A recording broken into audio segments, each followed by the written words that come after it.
Hey everyone, Mr. Sujano here, your source for gaming, tech, emulation, and open source news. Let's get started.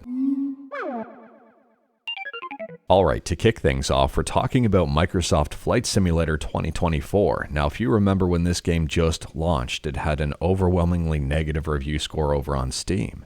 And that was largely because nobody could actually play the game. The game is partially cloud-based and they were having massive server issues. Anyways, here taking a look on Steam, it does appear that the ratings have increased here and it's now sitting at mixed. Fortunately, the Microsoft Flight Simulator team has kept us informed of the situation and what exactly is going on, and they did provide an update here on November 28th. So they say here they've resolved the issues many players were experiencing with server connectivity during the first few days after launch. The Microsoft Flight Simulator 2024 servers and related online services are now performing as expected, with greater than 99.999% reliability. However, they're not out of the woods just yet. Not everything is sunshine and rainbows, because they say here, non-aircraft add-on products, for example airport scenery, etc., from the Microsoft Flight Simulator 2020 marketplace, are being temporarily disabled on Microsoft Flight Simulator 2024, as some of these products were causing long loading times, crashes, and other issues. All purchased marketplace content will return in the future. And on top of that, they say here they're planning to release a patch next week of December 2nd, which will include stability improvements and some other fixes. And on top of that, a larger patch is planned for the following week of December 9th. This patch will include the capability for simmers to disable individual marketplace products, as well as the safe mode option that disables all third-party content. In my opinion, the game was rushed. It wasn't ready to come out just yet, but that's because I think the title is Microsoft Flight Simulator 2024, and we're almost in 2025. Again, I could be wrong about that, but this screams rushed to me. Now, if you've picked up Microsoft Flight Simulator, if you're currently playing it, or if you've been trying to play it, let me know your thoughts about it in the comments below. I haven't picked this game up yet. It is on my radar, but at the same time here, based on all of the issues day one, and I guess some of the current issues, I'm probably going to wait for a sale on this one. Next up here, if you're a fan of tool-assisted speedruns, or if you're a fan of multi-system emulators, you may be interested to know that BizHawk just got a pretty big update. Now, it's worth pointing out that the latest stable release of BizHawk is still version 2.9.1, which was released back in May of 2023. However, it seems they're gearing up for another new stable version here. So at the time of filming, version 2.10 RC2 is the latest update. Not stable, but probably pretty close. So RC stands for Subscribe to Mr. Sujano, or Release Candidate, which means they're getting close to a release and, well, they're doing some final bug testing. And with the latest version here of BizHawk, they've got an Encore Citra core for the 3DS. They've got PUAE for Amiga, Stella for Atari 2600, and Channel FHawk. And in addition to all of that, there's a whole bunch of bug fixes and, well, even more. Now, if you wanted to be on the cutting edge of things and kind of see what the next version of BizHawk is going to be like, well, have a very good look at what the next version of BizHawk is going to be like. Then version 2.10 Release Candidate 2 will probably be up your alley. And again, like everything I talk about, link will be in the description below right at the bottom. I don't hide my sources. And speaking about checking stuff out, next up here, we're talking about something over on YouTube that I do recommend checking out, especially if you're into retro gaming and, well, Battletoads. So this one is called Battletoads Every Version Compared, Mega Comparisons 001. I'm assuming it's going to be the first video in a series of videos. I could be wrong here, but at the same time here, this is a very interesting video. It's on Engelbart Gaming's channel, and, well, I did watch through this one. It's almost an hour in length, but it looks at every single version of Battletoads, and I learned quite a bit here. If you've seen this video, let me know your thoughts about it in the comments below, and let me know which version of Battletoads you think is the best based on the comparison, or maybe just which one you like the most. Each one here has their own unique elements, and, well, I was pleasantly surprised on how good the Genesis version of Battletoads looked like in comparison with almost everything else. And speaking about looking good, next up we're talking about 8BitDo, or 8BitDo, or Subscribe to Mr. Sujano, or however you want to pronounce it here. Anyways, they had a tweet earlier on that teased a brand new product. It looked like a Microsoft-ish product, and, well, we've got our answer here.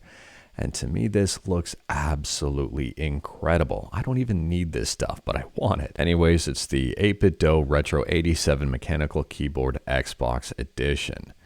And I mean, it looks fantastic. I'm not going to lie here. I am extremely interested in this. Now, in addition to that, they're also releasing the Retro R8 Mouse Xbox Edition. And again, this looks like a very nice companion to the keyboard. I'm not in the market for a new keyboard here. I don't need a new one. But at the same time here, I mean, I think the mouse and the keyboard look really, really good together. I don't know here. I mean, I could use a new mouse.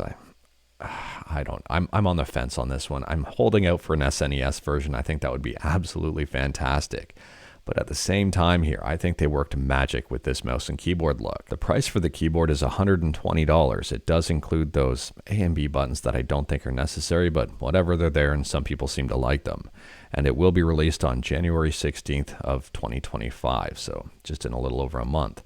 The mouse, on the other hand, is $60, and that ships on, well, the same date, January 16th. Let me know your thoughts about these in the comments below. Let me know your thoughts about the colorway, the keyboard and mouse combo, and whether or not you're interested in this, or if you're holding out for an SNES theme or possibly another system theme. And speaking about stuff on sale, next up here, we're talking about 10.0 merch. Now, if you're a fan of fighting games, you probably have heard about 10.0 before. I mean, they do a whole bunch of streaming, they've hosted tournaments, and they've got official FGC stuff. So if we take a look here, they've got a Black Friday sale going on from November 29th to December 2nd. And you get 20% off a minimum of $100, so that's not really hard to get to, and 30% off of $150. And overall, some of their merch is extremely interesting. I mean, if you're a fan of SNK, if you're a fan of Capcom stuff, you may be interested in this stuff. Since this stuff is officially licensed and I've been told is high quality, it does command a more premium price, but at the same time here, Black Friday deal may make things a little bit more attractive. I'm a big fan of this King of Fighters shirt, and I'm taking a look here. They've got Tekken stuff, Street Fighter stuff, Guilty Gear stuff, Under Night In-Birth stuff, and well, even more. If you're a fan of the fighting game community, if you're a part of the fighting game community, it might be a good time to check out some stuff, or not. And speaking about checking stuff out, next up we're talking about one of my favorite desktop environments over on Linux, and that's Cinnamon. And Cinnamon 6.4 desktop environment has just been released. It's got a revamped theme and also a nightlight. It's also being reported that Cinnamon 6.4 will be enabled by default on all new Linux Mint installations. Now, I'm assuming that's Linux Mint installations where you've picked the one with the Cinnamon desktop environment, because they do offer other flavors. And it is also worth pointing out here that Cinnamon, although it's often associated with Linux Mint, it's not restricted to Linux Mint. So if you've got a different version of Linux, for example, if you're using Arch or something like that, you can still use Cinnamon. Next up, we're talking about itch.io. Now, if you're not familiar with itch.io, I don't blame you, but we do talk about this website quite a bit on this channel. There's a lot of homebrew stuff on this website. There's a lot of fan stuff on this website, a lot of indie games on this website, and even more. There's some really cool stuff here. Anyways, itch.io today is having their Creator Day, where they don't take any cut for any sales from this website. Honestly, I'm a big fan of itch.io. There's a ton of great stuff on this website. There's stuff for like the Game Boy, NES, SNES, Sega Mega Drive, and even more. There's stuff you can play in your browser, and you can spend quite a bit of time on this website. I do recommend checking it out. One game in particular here, just to spotlight one of many games, is Lena's Inception. And this contains a procedurally generated world, and it's very Zelda inspired. And speaking about games, next up we're talking about a bit of a controversial one. This one is called Light of Motiram, and it just appeared on Steam. A lot of people are comparing this one with Horizon Zero Dawn. I mean, I could be wrong here, but the thumbnail looks very similar. Anyways, they say, in a world overrun by colossal machines, explore the vast open world, build your base of operations, advance technology, train mech animals, and take on formidable bosses. And this one is getting a lot of attention. It hasn't released yet. Light of Motiram is being developed and published by Polaris Quest, who I believe is owned by Tencent. And I think there's going to be up to a 10-player co-op mode available on this, as well as crossplay. A lot of people seem to be excited about this one. For those who are interested, here are some of the reactions online, and this is right from Blue Sky. So Culture Crave compares it with the Horizon series and says, no shame. M.H. Williams says, damn, I hate calling something a clone, but they definitely looked at someone's homework. Josh Sure says, there's blatant and then there's this. I'm very curious to see what happens with this one moving forward. I mean, if you're a fan of the Horizon series, then you probably will be a fan of Light of Motiram. I mean, I'd be excited for a game that's very similar, that's also a little bit different. We'll have to wait and see on this one, but it's also giving a lot of people the whole Palworld versus Pokemon vibes. I think this one might be a little bit closer. But anyways here, let me know your thoughts about Light of Motiram in the comments below. Is this game of interest to you? And speaking about looking like stuff, next up here we're talking about something that, well, looks a lot like Zelda, because it kind of is. So this is Cryzen, and if you're not familiar with Cryzen, they've got a lot of YouTube videos showcasing Unreal Engine versions of different Zelda games.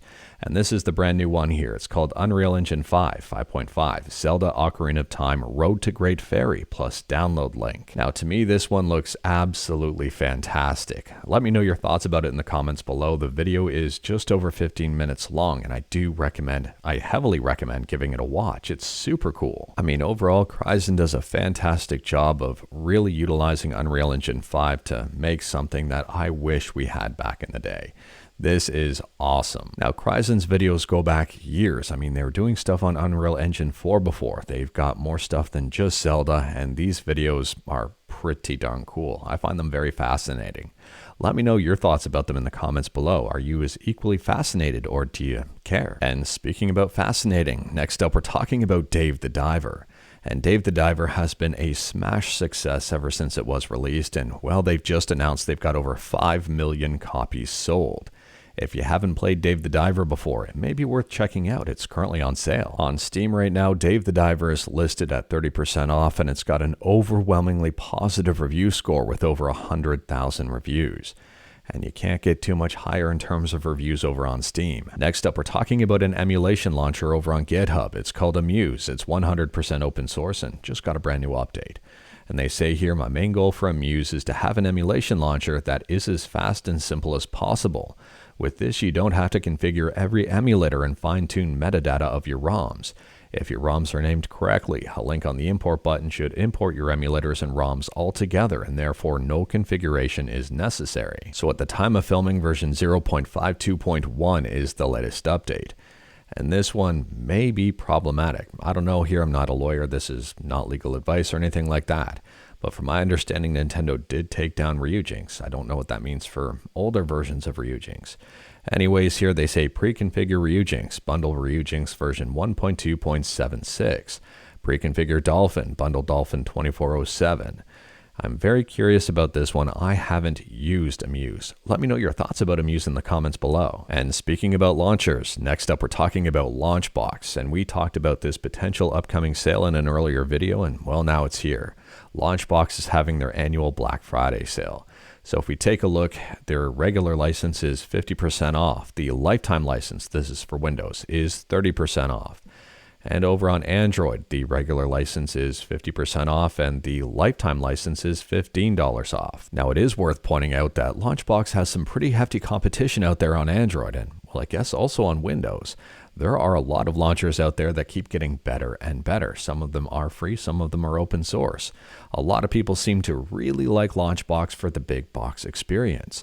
We'll have to wait and see moving forward what Launchbox continues to improve on, because this is one that keeps making improvements in leaps and bounds. And we've done some giveaways before, and maybe I'll try to do some in the future for Launchbox. And last up here, we're talking about Taki Udon, who in my opinion continues to do great things for the retro gaming community. Anyways, here Taki Udon says low-cost PCB upgrades for retro controllers are on the way. USB or USB plus Bluetooth, 1000 Hz polling rate, and open source. Now, 8BitDo does make some PCB replacements for controllers, but I'm very curious to see what Taki Udon does in the space. But anyways, that is all I've got for you in this one. Straight to the point, all stuff and no fluff. We talked about a bunch today. Let me know your thoughts about absolutely any of it in the comments below. If you like this video, leave a like. If you didn't like this video, leave a like. Hit that subscribe button, check out my other videos. Don't tempt fate, save your state.